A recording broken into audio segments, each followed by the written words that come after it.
In a newly created world, where humanity was still taking its first steps, a tragedy was unfolding.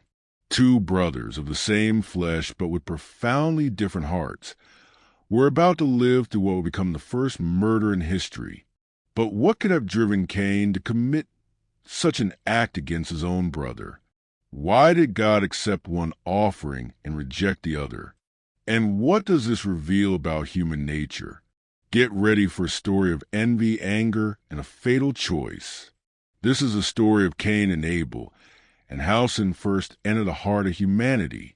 After the expulsion of Adam and Eve from the Garden of Eden, the world they once knew was no longer the same. They had left behind paradise, where they lived in harmony with God and creation. Now, what remained was a wild world, where suffering and the struggle for survival were part of daily reality. However, despite the harsh circumstances, Adam and Eve were blessed with the continuity of life. Children. Two of their children, in particular, stood out. Cain, the eldest, and Abel, the youngest. Cain, the firstborn, became a farmer, dedicated himself to cultivating the land. He spent his days tilling the soil, planting seeds, and harvesting the fruits the earth yielded. Abel, his younger brother, chose a different path and became a shepherd. He cared for a flock of sheep, taking them to graze and watching over them with great care and devotion. As the brothers grew and became adults, there came a time when they both decided to present offerings to God as a form of worship and gratitude. In those days, offerings were a way to show respect and devotion to God, acknowledging his sovereignty over life and creation.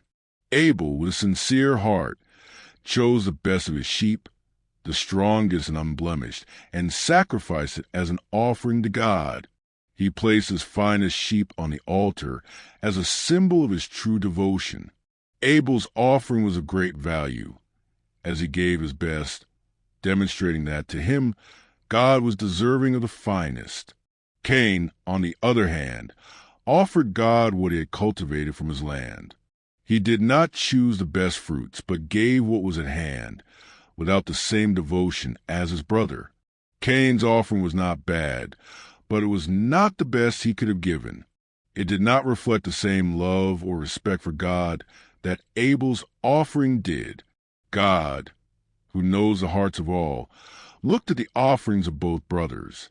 He accepted Abel's offering with pleasure, for Abel gave his best, and his offering was a reflection of his sincere heart.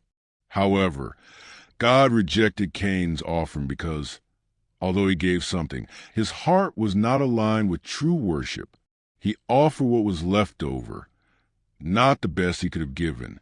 Cain, upon seeing that his offering was rejected, became furious. His face contorted in anger and frustration. He felt humiliated, as though he had been scorned.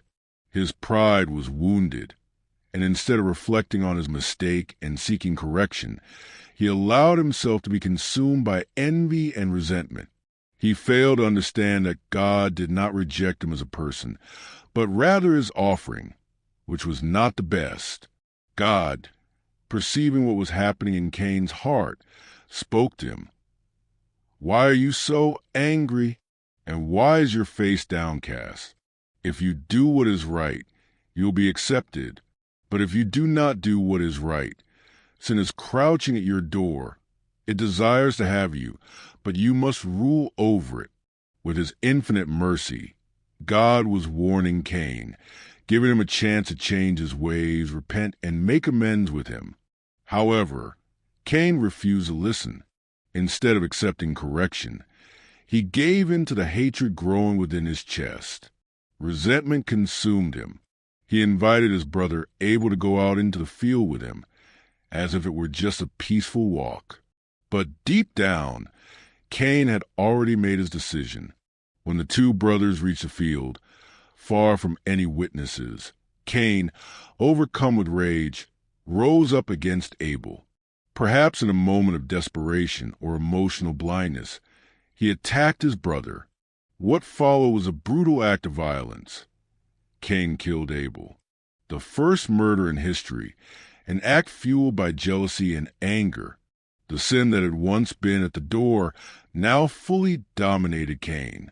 After the crime, Cain felt the heavy loneliness of his deed. He looked at Abel's lifeless body, his brother's blood spilled upon the earth. But instead of feeling remorse, he tried to hide what he had done. He thought he could escape punishment, as if the crime were something God would not see. But God, who sees all, called out to Cain, "Where is your brother Abel?" God already knew what had happened. Cain, attempting to cover up his crime, responded with a lie. "I don't know. Am I my brother's keeper?" But God knew the truth. He asked, with great sorrow, "What have you done?" "Your brother's blood cries out to me from the ground." God then revealed to Cain the gravity of his sin and the consequences of his actions. He said to Cain, "Now you are cursed and banished in the ground that has been stained by your brother's blood. When you work the soil, it will no longer yield its strength to you.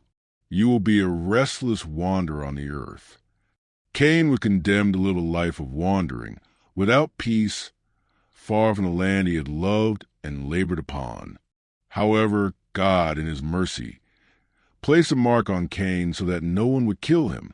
This mark was a divine protection, ensuring that Cain would not be slain. Even after his terrible crime, God was still showing his grace, even in the face of Cain's great sin. The story of Cain and Abel is not merely about the first murder in human history. It is a reflection of the emotions that reside within the human heart: envy, anger, pride, remorse, and the choice between good and evil. Cain, in his foolishness, failed to master his negative feelings, which led him to tragedy.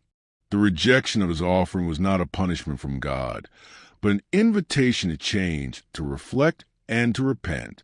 God did not wish harm upon Cain, but Cain chose a path of anger and hatred, bringing death to his own life and to his brother's. This story teaches us that our actions, whether good or bad, have consequences. Sin, when left unchecked, can grow into something monstrous. But it also teaches us that even in the midst of the worst mistakes, God offers mercy and the chance to change. He provides the opportunity to master sin before it masters us. Through their offerings, Cain and Abel show us that God values a sincere heart, one that offers the best of itself without deceit or selfishness. Thus, the story of humanity's first brothers continues to resonate in our hearts, reminding us of the choices we make and their impact on our lives and the world around us. And so ends the story of Cain and Abel, a profound and somber tale that urges us to reflect on our own choices, emotions, and the consequences of our actions. A story that, despite happening millennia ago, still resonates in our hearts, warning us about the power of sin and the importance of maintaining a pure heart before God. If this story moved you and you'd like to hear more powerful biblical tales that not only reveal the past, but can also teach us lessons of present, subscribe to the channel and activate notifications. Here, we delve deeply into these stories, exploring their mysteries to better understand what they can teach us about our own journey. Don't forget to leave a like, comment your thoughts on this story, and share with those who also love the great narratives of the Bible. Until the next video, where we'll continue to uncover the sacred mysteries and lessons the Bible has to offer. Welcome to our journey of discovery. Subscribe now and follow each chapter of this divine story.